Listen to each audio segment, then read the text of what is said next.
Welcome back, warrior. We're on Alma chapter 52, and here we're finally going to get caught up to finishing our last week's Come Follow Me. We were totally on track, and then school was starting, so it was intense. All right. Okay, so because sometimes you need to change your schedule and things with the seasons of your life. And so it's taken me a minute to readjust, but we're here nonetheless. Okay. Amram succeeds Amalickiah as king of the Lamanites. Moroni, Teancum, and Lehi lead the Nephites in a victorious war against the Lamanites. The city of Mulek is retaken, and Jacob the Lamanite is slain. Okay, that's weird that they'd have to say Jacob the Lamanite. Guess we'll find out. Maybe there's Jacobs that are Nephites, so they don't want us to get confused with Nephite Jacob. Okay. Here we go.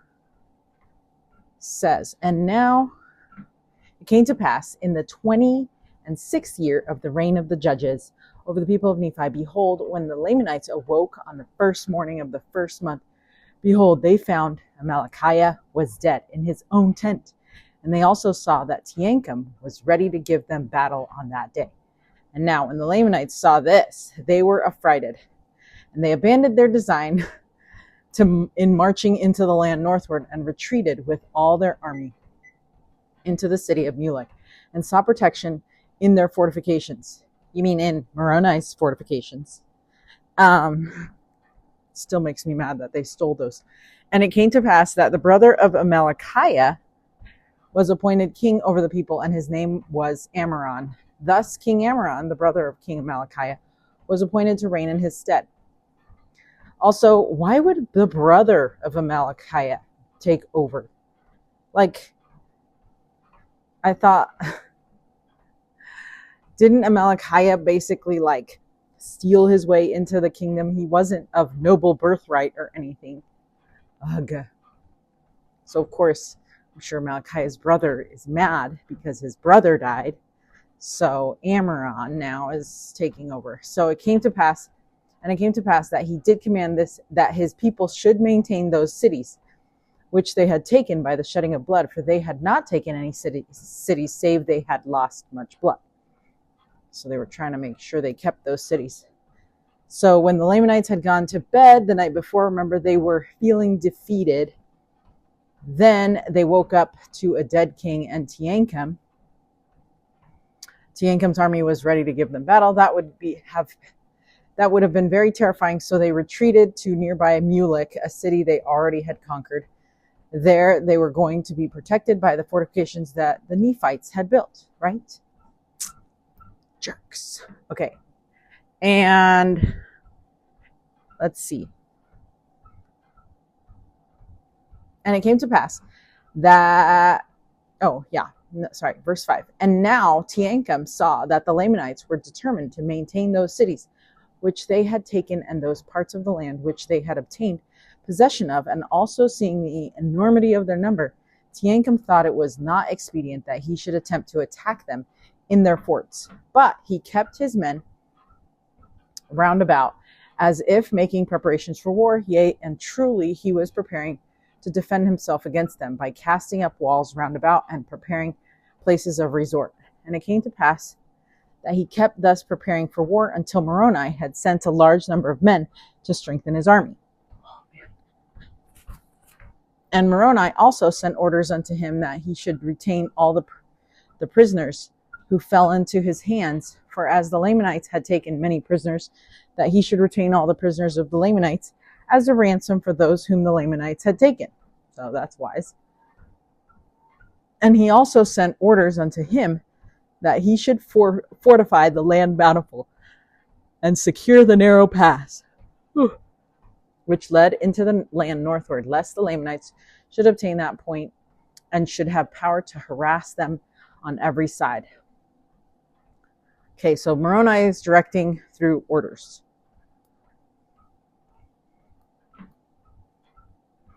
Okay, so Malachi's brother became the king of the Lamanites, and he commanded his army to maintain the cities that he had already conquered. Teancum was a wise captain, was camped outside, and he could see that they had the disadvantage. He chose not to go in and attack, but instead he had his men surround the city, preparing for war and waiting for Moroni to come and give them aid. So they cast up walls and prepared their own places for safety, even though their fortifications had been captured by the enemy. They had done this before. They knew how to create fortifications. They were skilled at this. Okay. Moroni sent some more men to reinforce Teancum's men, as well as instructions on what Teancum was to do. First, he was to retain any Lamanite prisoners so they could exchange them for Nephite prisoners. Teancum was also supposed to protect the narrow stretch of land that led to the land northward. This was the same land where Teancum fought Morianton. Teancum knew this land, and he needed to protect it so that the Lamanites could not obtain it.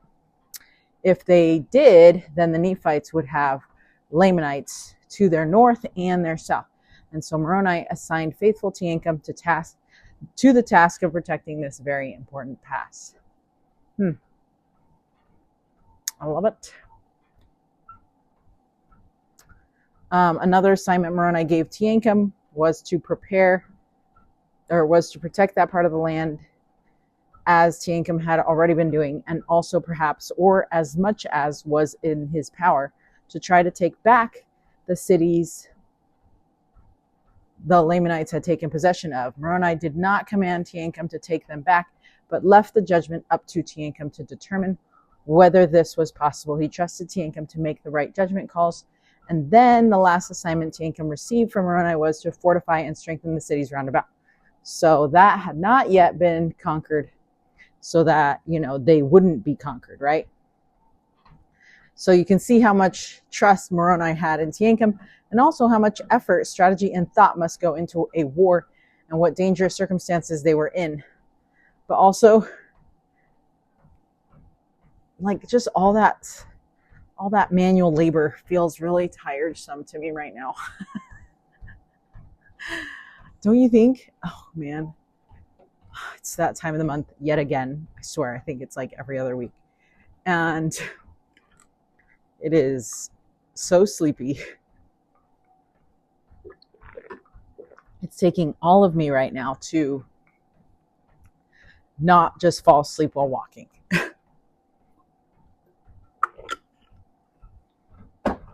Okay, verse 10 says, and Moroni also sent unto him, desiring him that he would be faithful, maintaining that quarter of the land, and that he would seek every opportunity to scourge the Lamanites in that quarter as much as was in his power, that perhaps he might take again by stratagem or some other way those cities which had been taken out of their hands, and that he also would fortify and strengthen the cities round about, which had not fallen into the hands of the Lamanites. See. And he also said unto him, I would come unto you, but behold, the Lamanites are upon us in the borders of the land by the west sea. And behold, I go against them, therefore I cannot come unto you. So Moroni is battling by the west sea. And now the king, verse 12. Now the king, Ammoron, had departed out of the land of Zarahemla, and had made known unto the queen concerning the death of his brother, and had gathered together a large number of men, and had marched forth against the Nephites on the borders by the west sea. And thus he was endeavoring to harass the Nephites and to draw away a part of their forces to that part of the land, while he had commanded those whom he had left to possess the cities which he had taken, that they should also harass the Nephites on the borders by the east sea, and should take possession of their lands as much as it was in their power, according to the power of their armies. And thus were the Nephites in those dangerous circumstances in the ending of the 26th year of the reign of the judges over the people of Nephi. But behold, it came to pass that in the 27th year of the reign of the judges, Teancum, by the command of Moroni, who had established armies to protect the south and the west borders of the land, had begun his march toward the land bountiful, that he might assist Teancum with his men in retaking the cities which they had lost. And it came to pass that Teancum had received orders to make an attack upon the city Mulek and retake it if it were possible. And it came to pass that Teancum made preparations to make an attack upon the city of Mulek and marched forth with his army against the Lamanites. But he saw that it was impossible that he could overpower them while they were in their fortifications. Therefore, he abandoned his designs and returned again to the city bountiful to wait for the coming of Moroni, that he might receive strength to his army. And it came to pass that Moroni did arrive with his army at the land of Bountiful in the latter end of the 27th year of the reign of the judges over the people of Nephi. And in the commencement of the 28th year, Moroni and Teancum and many of the chief captains held a council of war, what they should do to cause the Lamanites to come out against them to battle, or that they might by some means flatter them out of their strongholds, that they might gain advantage over them to take again the city of Mulek. Okay, so we want to get them out of there. Let's see. Some recap from Redheaded Hostess. Moroni himself could not come to battle because there were Lamanites on the other side by the West Sea that Moroni was fighting, so the Lamanites were attacking from both directions. In verse 12, we learn that this was Amram's doing. After Malachiah had died, Amram returned to Lamanite land and gathered more forces and attacked the Nephites from the west. He hoped this would draw Nephite forces away to that part of the land, and then told the forces on the east side to continue to take possession of more lands. All of these verses show the intensity of the war. A lot is going on. Both sides are strategizing against one another. If you let your guard down, your enemy will take advantage. You need to be ever alert and prepared. Yeah, they're like attacking from all sides, and that's what Satan's going to do to us. He's going to attack us on all sides, and so we need to be vigilant, maybe not so sleepy, and and protect ourselves. But also, if you are sleepy, take a nap. I know I'm one of those people who's like, you know what? If your body needs a nap, you need a nap. Okay, notice that it has now been a year since the Lamanites woke up to Malachiah's death. So this was a battle that was going on and on. Dude, so exhausting. By this point, Moroni had set up a good defense on the south and west, so he made his way to assist Teancum in regaining the cities. In verses 16 and 17, we learn that Teancum had been ordered to retake it if it were possible, the city of Mulek, but Teancum was not able to do that because he was able to see that it was not possible for him to do that. So he wasn't able to make those calls. And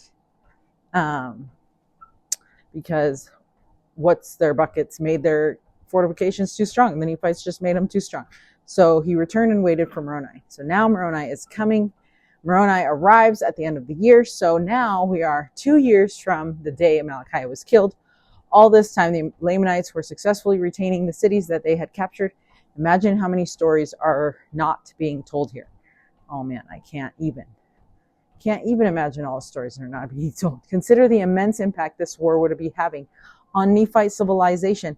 With so many men at battle, this would affect every single city, and there would be greater demand on those growing the food and providing for the families and soldiers. There were also many Nephite prisoners of war who were suffering during this time, and many who had escaped their captured cities but were now displaced from their homes. Also think of the amount of effort and resources it takes to move an army from the west side of the nation to the east side. Now, how do they care for and sustain an army who needs to stay strong and be prepared for battle? How long would this journey take? There are just so many elements to the war. Yeah, and like, what about the families that are left at home? You know, what are they doing? And with the military peeps gone for so long, you know. Moroni finally arrives, and in verse 19, Moroni, Teancum, and many other chief captains. Okay, so and many other chief captains held the council of war. They were planning on how to fight the Lamanites, and they wanted to be outside of the city. They wanted the Lamanites to come to them either by choice or by design. They asked them to come out, but they refused. So Moroni came up with a brilliant plan. Okay, so we haven't even read verses 20 to 21. So I think somehow it got messed up. 1 second. Okay, this is not cool. I just read verses 20 to 31, and it was not recording. And so I really hate my spammers because they call and I forget that the call resets my stuff. So I'm just going to have to go sleep mode, because that's the only mode that people don't interrupt me in, and that this doesn't stop recording. It's so annoying. So we're gonna do that because it is so infuriating. Okay, I don't know what is going on, but something keeps happening. So we're going to start again, verse 20. And it came to pass, they sent embassies of the army to the army of the Lamanites, which protected the city Mulek, to their leader, whose name was Jacob, desiring him that he would come out with his armies to meet them upon the plains between the two cities. But behold, Jacob, who was a Zoramite, would not come out with his army to meet them upon the plains. And it came to pass that Moroni, having no hopes of meeting them upon fair grounds, therefore he resolved upon a plan that he might decoy the Lamanites out of their strongholds. Okay, so remember, this was like what Amalickiah had done a while back, to make people come down, like, hey, come meet me at this place, come meet me at the bottom. And so they were Moroni was trying that stuff with Jacob, and it was not working. So anyways, verse 22, therefore he caused that Teancum should take a small number of men. So here's the strategy. A small number of men, and marched down near the seashore, and Moroni and his army by night marched into wilderness on the west of the city Mulek. And thus on the morrow, when the guards of the Lamanites had discovered Teancum, they ran out and told it unto Jacob their leader. And it came to pass that the armies of the Lamanites did march forth against Teancum, supposing by their numbers to overpower Teancum because of the smallness of his numbers. And as Teancum saw the armies of the Lamanites coming out against him, he began to retreat. Okay, so we have Teancum, or we have the city of Mulek. Okay, we're going to do that in the middle. And then we have Teancum over here, who's coming up with his small army. So we're just going to show like two people. Small army, Teancum's coming. And so the armies of the Lamanites marched forth against Teancum. Okay, so they're going this way. City of Mulek still here. Okay, supposing by their number, let's see. And it came to pass that the armies of the Lamanites did march forth against Teancum, supposing by their numbers to overpower Teancum because of the smallness of his numbers, right? And as Teancum saw the armies of the Lamanites coming out against him, he began to retreat down the seashore northward. Okay, so we're going this way. So he's leading them away. And it came to pass when the Lamanites saw that he began to flee, they took courage and pursued them with vigor. So now they're like, okay. And while Teancum was thus leading away the Lamanites who were pursuing them in vain, behold, Moroni, over here, commanded that a part of his army who were with him should march forth into the city and take possession of it. So we have Teancum over here, and Jacob is pursuing them. And then we have Moroni, and he's coming into the city of Mulek. Okay, and he's taking possession of it.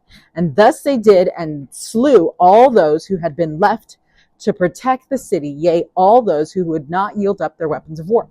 And thus Moroni had obtained possession of the city Mulek, with part of his army, while he marched with the remainder to meet the Lamanites when they should return from the pursuit of Teancum. Okay, so now Moroni is leaving a part of his army in Mulek because they've just won Mulek, and then now he's going and following Teancum and Jacob. So remember, Jacob's over here, Teancum over here, and now we're all this way, okay?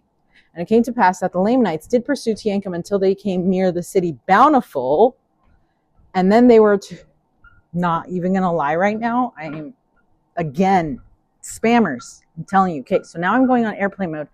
That's the best that I can do,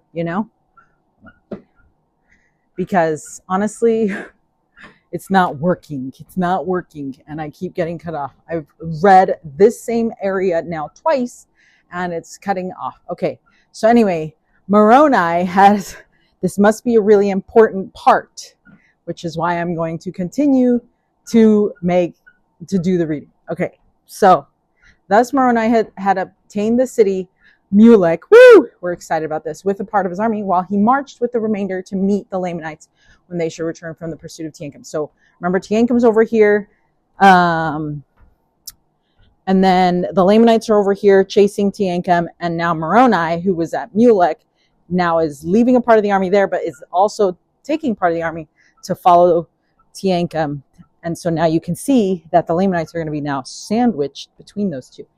And it came to pass that the Lamanites did pursue Teancum until they came near the city Bountiful. So now Teancum is coming to the city Bountiful. Okay. And they were met by Lehi and a small army. So now the city Bountiful has a small army plus Teancum's army. Two small armies plus two small armies equal one bigger army. And they were met by Lehi and a small army, which had been left to protect the city Bountiful. And now behold, when the chief captains of the Lamanites beheld Lehi with his army coming against them, they fled in much confusion. They're like, so Teancum and Lehi's army are together, and now the Lamanites are like, wait, no. And so they're like, let's go back. So now the Lamanites are going back. They're running away. Okay. But remember who was behind them. Okay. They fled in much confusion, lest perhaps they should not obtain the city Mulek before Lehi should overtake them. For they were wearied because of their march, and the men of Lehi were fresh. So they thought nobody was over at Mulek. They're like, yes, we're going to go back home. It'll be fine. Now the Lamanites did not know that Moroni had been in their rear with his army, and all they feared was Lehi and his men. So now Lehi was now not desirous to overtake them till they should meet Moroni and his army. And it came to pass that before the Lamanites had retreated far, they were surrounded by the Nephites, by the men of Moroni on one hand from this side, right? And then the men of Lehi on the other, all of whom were fresh and full of strength. But the Lamanites were wearied because of their long march. Okay, and now Moroni, finally, we're at verse 32. Again, for the third time. And now Moroni commanded his men that they should fall upon them until they had given up their weapons of war. And it came to pass that Jacob, being their leader, being also a Zoramite, and having an unconquerable spirit, he led the Lamanites forth to battle with exceeding fury against Moroni. Okay, well, I guess he's just like, I'm mad because I'm a Zoramite. Anyway, Moroni being in their cause of march, therefore Jacob was determined to slay them and cut his way through the city of Mulek. But behold, Moroni, cut his way through to the city of Mulek, right? I was like, wait, what? So it sounded like Jacob was like trying to escape through the army of Moroni, right? But behold, Moroni and his men were more powerful, therefore they did not give way before the Lamanites. So the Lamanites were stuck in the middle. They could not go back to Mulek unless they went through the army of Moroni, but they got stuck and they could not go through. And it came to pass that they fought on both hands with exceeding fury, and there were many slain on both sides. Yea, and Moroni was wounded, and Jacob was killed. And Lehi pressed upon their rear with such fury with his strong men, that the Lamanites in the rear delivered up their weapons of war, and the remainder of them, being much confused, knew not whither to go or to strike. Now Moroni, seeing their confusion, he said unto them, if ye will bring forth your weapons of war and deliver them up, behold, we will forbear shedding your blood.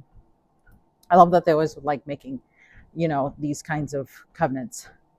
And it came to pass that when the Lamanites had heard these words, their chief captains, all those who were not slain, came forth and threw down their weapons of war at the feet of Moroni, and also commanded their men that they should do the same. But behold, there were many that would not, and those who would not deliver up their swords were taken and bound, and their weapons of war were taken from them, and they were compelled to march with their brethren forth into the land Bountiful.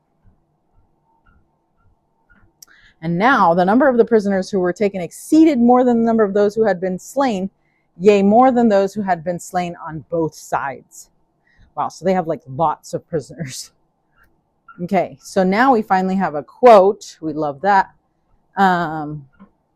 But first, I love that Moroni always offers them mercy. And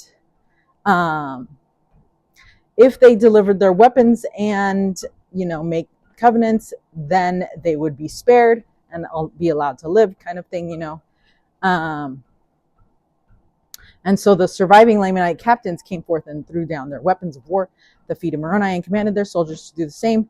Those who refused to give up their weapons were taken as prisoners. So that's awesome, right? Okay, so President Gordon B. Hinckley, before this also, these are not the end of the war chapters. There are still more battles to come and more principles our families can learn on how to fight against evil in our day.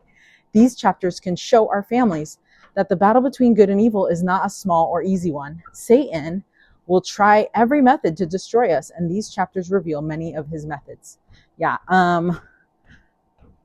it's so interesting how we think, so he finally took over so Moroni finally got back the land of Mulek, and that is one city out of the 6. And so if it's going to take 2 years to take over one city, it's going to take 10 more years to take over the other cities. And I was saying earlier, but you didn't get it because of the dumb recording being stopped. Sometimes we want to take over those parts of us that Satan has taken hold of, and we're not able to do that as quickly as we want, even though it's a righteous desire.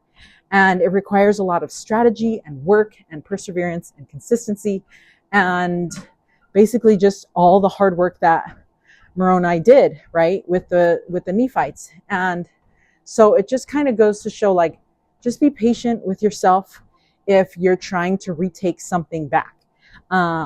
Something that I have been thinking about is like negative self-talk. Negative self-talk is one of those things that is not inflicted by us, right? It is whispers from the adversary that we accept as our own by voicing them ourselves and to ourselves. And so I don't necessarily love the term negative self-talk, because it's not coming from ourselves. It's coming from Satan, and he's the one feeding it to us. But we're just the ones accepting what he's saying. Anyway, and then once we accept it, our brain continues to replay it for us, right? Because that's what our brain is. It's like a computer led by the Spirit. And so if we allow those whispers to take root in us, then our computer brain is going to continue to do those things. It's just doing what we tell it to do, right? And so if we have a bunch of programmed negative talk in our minds for so long, it's going to take a long time to reprogram. It's not impossible, but it's just going to take consistent effort and consistent work. That's why we want to recite our affirmations, statements of truth, power statements, what are the future tense statements, where you kind of manifest things. You want to speak positively to yourself so that your mind can repeat those positive things instead of the negative things that we have accepted into our minds and into our bodies from the adversary. And so, but that kind of stuff takes time too. So that's what I was going to say. Like, just know that even if you're trying to reprogram those negative statements, that you can eventually get to the point where you'll recognize them and you'll be able to flip it, right? And you'll be able to flip that switch and say, you know what? I'm not lazy. I'm tired because I'm currently bleeding, and it's that time of the month, and it's not because I'm lazy, but it's because my body is going through some changes right now, and I need to give myself some compassion and love, and probably just take a nap and maybe eat more protein and veggies to fuel myself a little bit more, and like, that's what I'm saying. Like, those are kind of the things that I struggle with. Like, during that time of the month, I'm always like, oh, I'm so lazy, and it's like, no, I'm not. And I can show mercy and compassion to myself by changing those words that I say to myself, and ignoring the whispers and the fiery darts that the adversary sends to me, and recognizing those whispers for what they are, which are limiting beliefs and negative and powerless statements, like that they steal your energy and steal your power, and you don't want that. So Anyways, love that stuff. Okay, President Gordon B. Hinckley said, in its descriptions of the problems of today's society, the Book of Mormon is as current as the morning newspaper and much more definitive. Ooh, that is from General Conference, October 1979. And speaking of the days in which we live, President Ezra Taft Benson said the following. Sometimes I wonder if Reddit hostess has like these favorite quotes or like conferences that she's reading, and it's like just around this time, right? Like, I'm going to read these General Conference talks for this Book of Mormon this time, and you know, kind of give the variety that way. But anyways, here we go. It says, I testify that wickedness is rapidly expanding in every segment of our society. It is more highly organized, more cleverly disguised, and more powerfully promoted than ever before.